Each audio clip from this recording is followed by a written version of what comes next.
Guys, welcome to my channel. Again thank you so much इतना प्यार और support करने के लिए।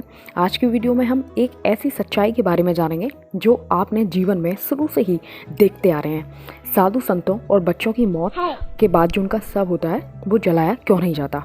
हम सब ने देखा होगा, यदि किसी साधु या संत या बच्चा जब कोई मर जाता है तो उसके शव को दफना दिया जाता है। आज की जो वीडियो है वो उसी के बारे में हम डिटेल में जानेंगे, तो वीडियो के अंत तक बने रहिए। और प्लीज़ अगर आप चैनल पर नए हैं तो सब्सक्राइब कीजिए। दोस्तों, पहले जीवन की कड़वी सच्चाई पर कुछ यादगार पल बिता लेते हैं। मृत्यु जिंदगी का ऐसा कड़वा सच है जिसे कोई टाल नहीं सकता और ना ही इससे मुंह मोड़ सकता है। इस संसार में जिसने भी जन्म लिया है उसकी मृत्यु होगी ही, ये बात निश्चित है। उसके जीवन में कुछ हो या ना हो, लेकिन एक चीज़ ज़रूर है, वो होगी मृत्यु। ये पहले से ही तय है। जैसा कि हम जानते हैं कि मौत के बाद धर्म के अनुसार इंसान के क्रियाकर्म किए जाते हैं। किसी में शव को दफनाया जाता है तो कहीं शव को जलाया जाता है। इस तरह की प्रथाएं आपने देखी हैं। हिंदू धर्म में मौत के बाद आत्मा की शांति के लिए शव को जलाकर राख कर दिया जाता है। उसके बाद उस शव को नदी में, या जो उसकी राख होती है उसकी जो राख होती है नदी में बहा दिया जाता है। लेकिन बात अगर साधु संतों या बच्चों की होती है तो उनके मृत शरीरों को जलाया नहीं जाता है, बल्कि दफना दिया जाता है। आपने कभी इस बात पर विचार किया है? प्लीज़ कमेंट कीजिए, आखिर ऐसा क्यों किया जाता है। चलिए, आज हम बताने वाले हैं कि आखिर इसकी वजह क्या है। साधुओं और बच्चों के साथ ऐसा क्यों किया जाता है, उन्हें जलाया क्यों नहीं जाता बल्कि दफनाया क्यों जाता है। जो साधु और संतों की देह होती है उसको जब वो त्यागते हैं तो उनके शव को दफनाने के पीछे की जो मान्यता है वो ये है कि साधु संत आम लोगों की तुलना में भक्ति में ज़्यादा लीन रहते हैं, ईश्वर के बहुत ज़्यादा करीब होते हैं, इसलिए उनमें ज़्यादा से ज़्यादा मानवीय गुण होते हैं।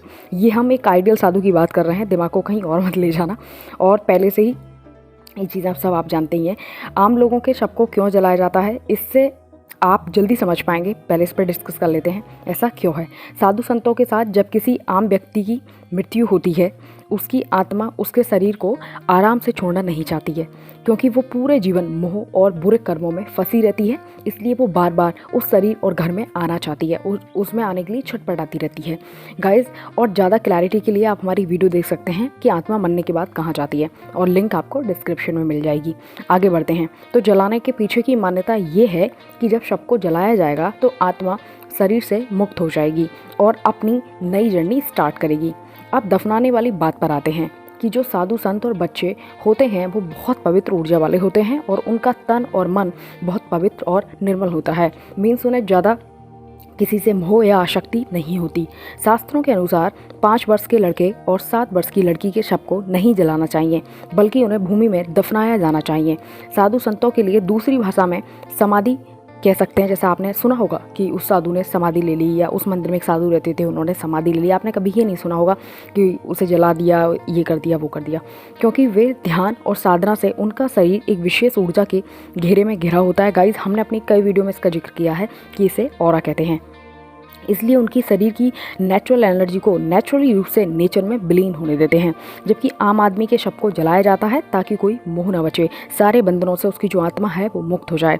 दूसरा ये है कि दाह संस्कार करने से यदि किसी भी कोई व्यक्ति है और उसके बॉडी में किसी भी प्रकार का रोग है, इन्फेक्शन है बहुत ज़्यादा, तो वो नष्ट हो जाएगा जलाने से। गाइस, उम्मीद है कि आप थोड़ा सा कि जलाना और दफनाने के पीछे किस तरह का विज्ञान काम करता है वो समझ गए होंगे। Thank you so much. मिलते हैं अगली वीडियो में।